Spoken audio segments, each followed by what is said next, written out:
TikTok's a no for everyone in my house. I have the Everyone. It should be a no. I have the app. It should just be a flat out no for my household. TikToks and Reels we do not watch around our children. We'll have to discuss this off. Oh my gosh. He's very well aware it's on my phone.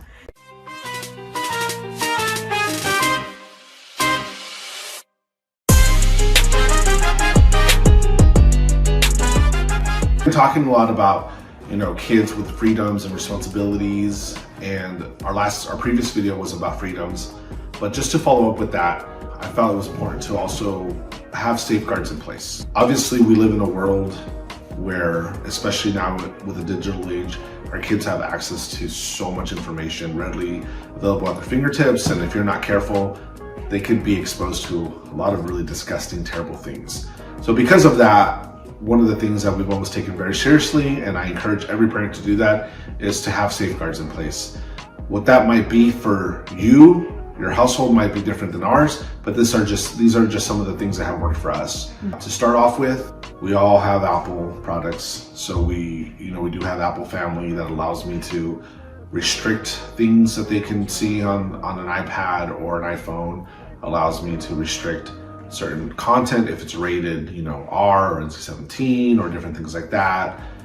It also allows me to set limits of how much time they're able to be on there during what time. So, I think it's at 8 or 9 p.m. 9 p.m. it automatically shuts off and says, this iPad is not available again until the next morning at whatever time I have it set for. Mm-hmm. But also the aspect of, hey, you have a 2-hour limit, you've exceeded that or you've approached that, and then it shuts off. Mm-hmm.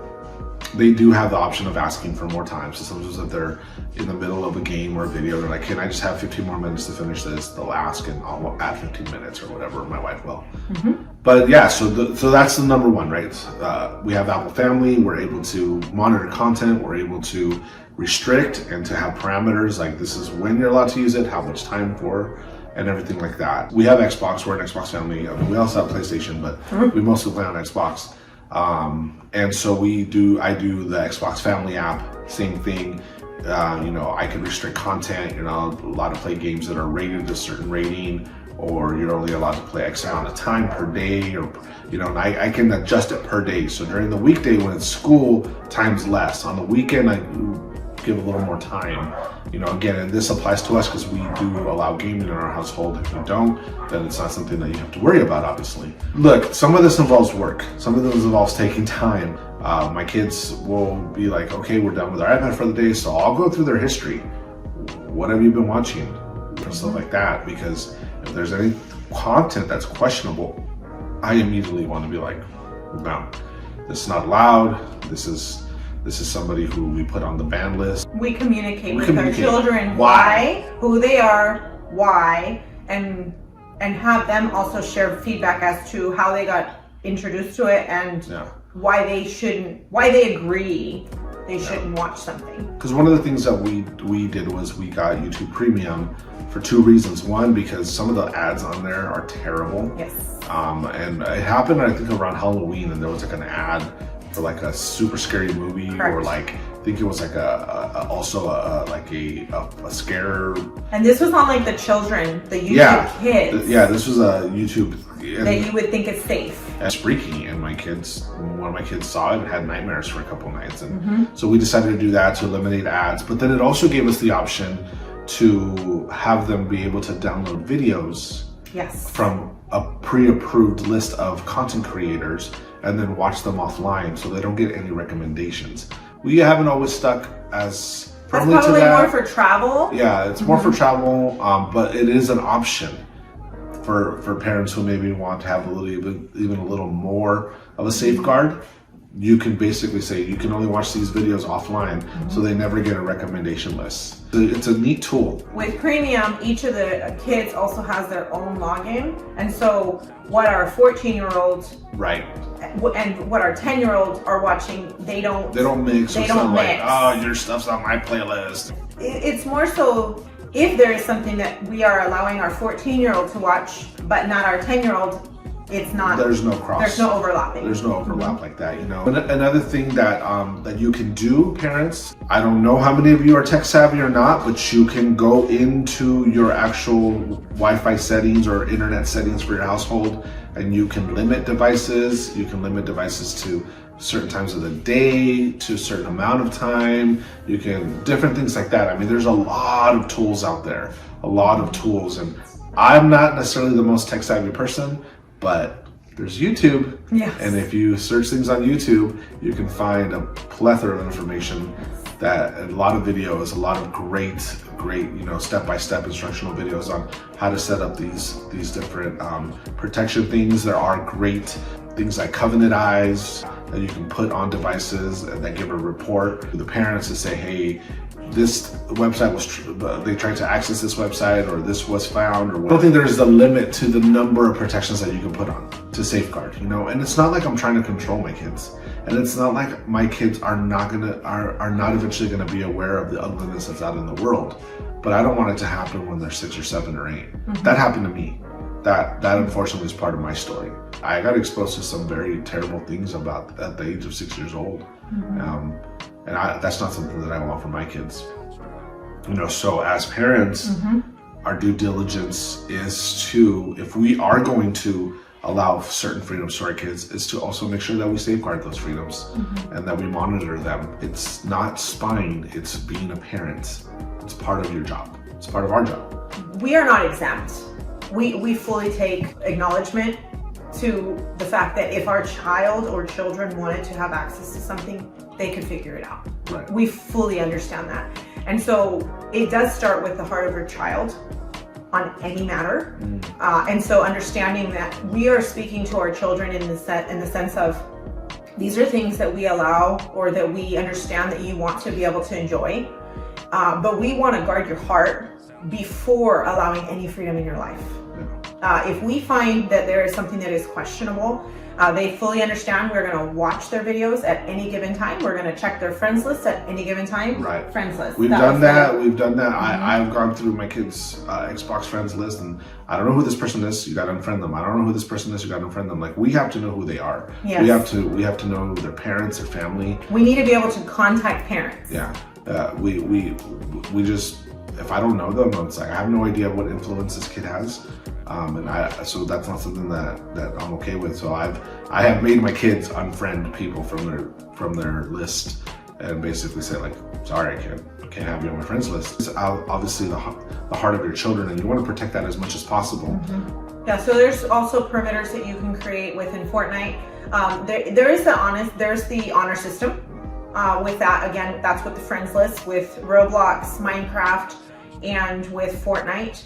We do need to know who their friends are. We do go through that list. Recently, I had a friend's son share with me.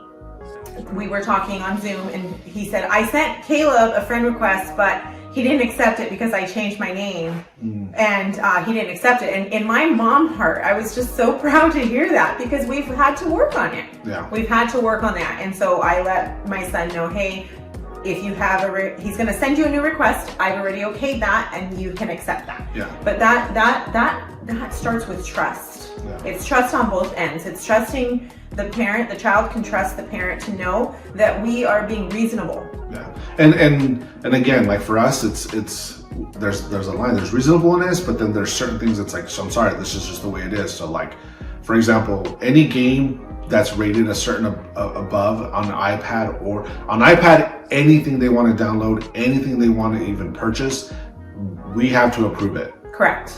It will not go through. It will say you need to get an administrator's permission.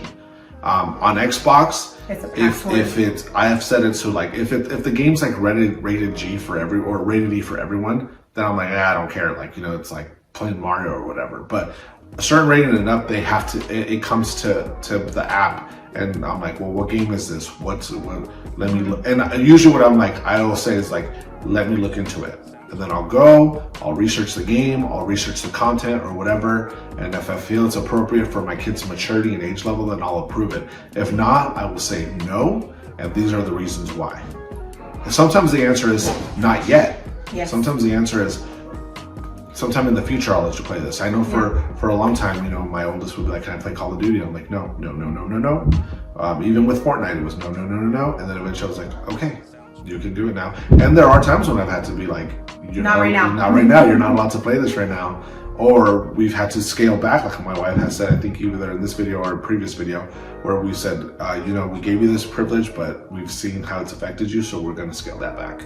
If we go onto an app or a game that we see we cannot have the ability as a parent to control the things that we want to be able to control, we most oftentimes we say no. Yeah, we say no. It's a no. Yeah, so some of the things would be the Discord. Yeah. For our older son is a no right now. Yeah. Social media for any social media is a hard no, including TikTok. Yeah. TikTok's a no for everyone in my house. I have the app. It should be a no. I have the app. It should just be a flat out no for my household. TikTok and Reels we do not watch around our children. We'll have to discuss this off. Oh my gosh, he's very well aware it's on my phone. And then the other one is there's a kids messenger with Facebook.